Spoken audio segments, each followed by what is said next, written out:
uma das maiores economias da América Latina, acendeu o sinal amarelo dos investimentos. Pois é, Gustavo Petro, presidente da Colômbia, recebeu aí um número assustador negativo relacionado a essa variável tão importante na economia. Mas afinal, o que está acontecendo com a Colômbia e por que realmente chegou nessa situação? Mas antes de mais nada, aquela velha apresentação, eu quero te desejar aqui as boas-vindas para quem está chegando aqui no Dose Econômica. Para quem não me conhece, eu me chamo Eduardo e esse canal aqui a gente busca trazer atualidades, né?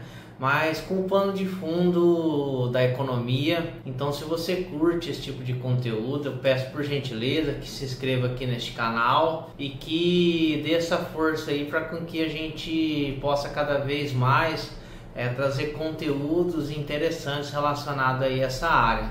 E sem muita enrolação, agora a gente volta pro vídeo e vamos lá. Bom, parece que o café aí ficou amargo aí na terra dos Los Cafeteiros, né? Como é conhecida aí a seleção colombiana de futebol. Em um trabalho aí recente realizado pelos principais órgãos de estatísticas da Colômbia, que é o DANI, né? Eles apresentaram um número aí muito preocupante relacionado à formação bruta de capital, que do ano de 2023 comparado aí ao ano de 2022 teve uma queda aí de menos 24,8%.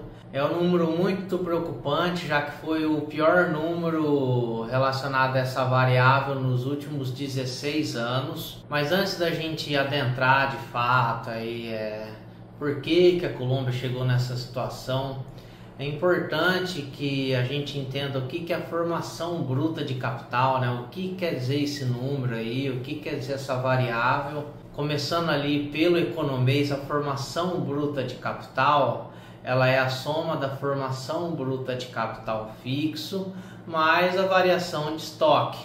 Ou seja, ela mede o aumento da capacidade produtiva de um país, mensurando aí o aumento do capital. Saindo agora do economês e indo para o português, a gente vai tentar ser o mais claro aqui possível. Isso quer dizer o seguinte: pegando ali aquela variável que eu falei no começo da equação, que é a formação bruta de capital fixo, ela é uma variável de acordo com o IBGE, que seriam a utilização de maquinários, equipamentos, construção civil e outros ativos fixos, né, que seriam a propriedade intelectual, que quer dizer o mesmo que a fabricação de softwares, lavouras permanentes e gado de reprodução. Então a formação bruta de capital fixo é aquela variável que mostra o capital que é utilizado pelos empresários para produzir outros bens, né? Então, ou seja, é a capacidade produtiva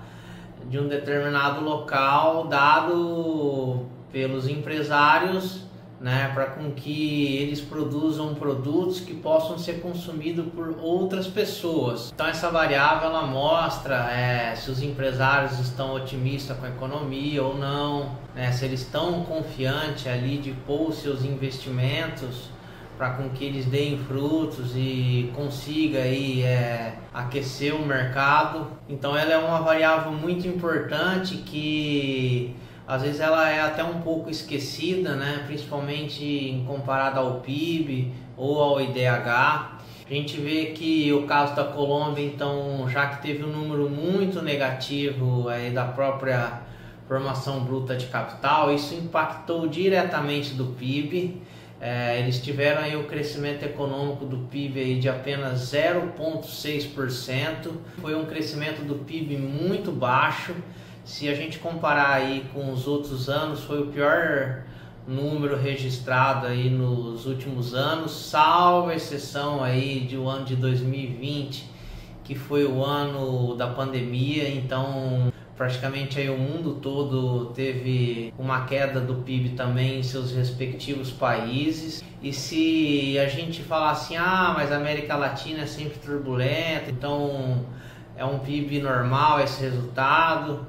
Bom, então a maneira mais justa aí da gente tirar uma uma conclusão se realmente a Colômbia está mal ou não diante do seu PIB, a gente pode aí estar comparando com seus outros pares latino-americanos. A Colômbia aí tem uma perspectiva de crescimento do PIB menor do que a média na América Latina. Perspectiva aí da Colômbia em torno de 1,3%, da América Latina em torno de 1,6%. Ok, mas o que tem de fato levado a essa queda tão dura de investimento no atual governo da Colômbia?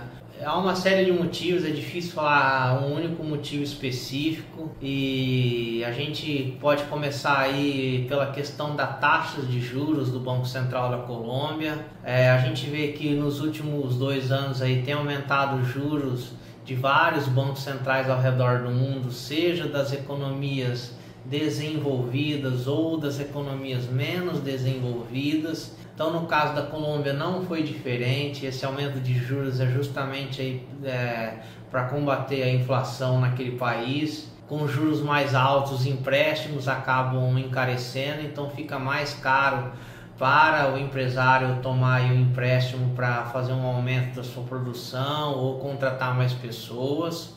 E uma outra variável que tem afetado aí os investimentos na Colômbia está relacionado à infraestrutura do país.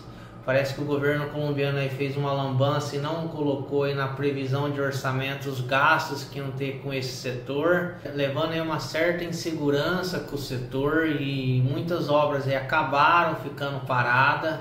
Lembrando aí que a infraestrutura da Colômbia é um dos maiores gargalos aí para o crescimento do país. Um outro problema também é a reforma tributária que a Colômbia fez. Por mais que o nome reforma tributária geralmente tem uma conotação mais positiva, parece que lá na Colômbia o negócio não foi tão bom, que foi feito aí no ano de 2021 e 2022. E um dos setores que mais sofreram aí com essa reforma tributária é o setor de mineração e energia, já que os impostos sobre os lucros podem chegar aí na faixa de 65%. Então isso acaba desestimulando aí a iniciativa privada a aportar capital nesse setor. E falando em energia, o atual governo ele tem uma política agora aí de querer desestimular a exploração de hidrocarbonetos. Só que isso é muito ruim porque a Colômbia ela tem uma previsão de déficit de energia lá na frente. Isso pode trazer problemas para o país, não só pela falta de energia que vai ter, mas também pelo aumento do custo da energia. E por último, o motivo talvez aí eu acho que seja o principal, né? Alguns jornais da Colômbia têm falado isso, e até mesmo os órgãos de pesquisa ressaltaram que essa questão do ruído político que tem passado a Colômbia nesse governo. Tem havido aí um atrito do executivo com o legislativo, principalmente aí na questão de alguns setores da economia, como na questão da previdência, na questão trabalhista e também no setor de saúde. Isso aí tem gerado uma incerteza para com que a iniciativa privada entra com investimentos aí nesses setores. E um exemplo disso também foi o congelamento dos preços dos pedágios na Colômbia. Isso trouxe uma instabilidade para as empresas continuarem atuando nesse setor naquele país, porque se o governo ele muda as regras do jogo em um determinado setor, isso faz com que os empresários sintam medo e acabam realmente investindo em algum outro setor, ou levam esse capital para um outro país onde as leis ali são mais, vamos dizer assim, mais claras e são mais estáveis. Ok, Eduardo, mas por que eu deveria ver esse vídeo? Se tem alguma coisa de bom que eu possa tirar disso? Bom, eu acho que esse vídeo ele pode dar uma lição para a gente, no caso da Colômbia, para o Brasil, que é por que às vezes é um pouco complicado estar fazendo investimento aqui no nosso país. Então eu vejo duas semelhanças bem nítidas no caso da Colômbia para o caso do Brasil. A primeira delas é relacionada ao ruído político. né? A gente vê nos últimos anos esse quebra-pau que tem entre o setor judiciário, o Congresso Nacional e o Poder Executivo. Isso tem gerado um estresse no mercado brasileiro. E o segundo é a questão da segurança jurídica, né? Às vezes o governo brasileiro muda as regras do jogo, principalmente aí na utilização das agências reguladoras, onde elas mudam as regras em um determinado setor. Isso acaba trazendo uma dificuldade para o empresário, porque ele estabelece a sua empresa baseado naquelas regras e do nada acaba mudando as leis. Ele tem que mudar toda a estrutura e às vezes acaba não sendo viável, ele perde dinheiro. Então ele às vezes acaba, diante aí dessa incerteza, pegando esse capital dele que poderia pôr no Brasil ou no caso da Colômbia, e acaba levando para países onde você tem uma maior estabilidade jurídica. E por fim ficamos aqui. Eu espero que você tenha gostado desse vídeo e eu aguardo vocês aqui no Dose Econômica. Semana que vem eu não vou estar aqui porque eu estarei viajando, vou assistir o show do Megadeth, mas na outra semana aí a gente se fala, né? Eu acho seria no caso isso, 2 semanas. Então daqui 2 semanas a gente volta a se encontrar aqui no Dose Econômica, beleza? Grande abraço e até logo. Tchau, tchau.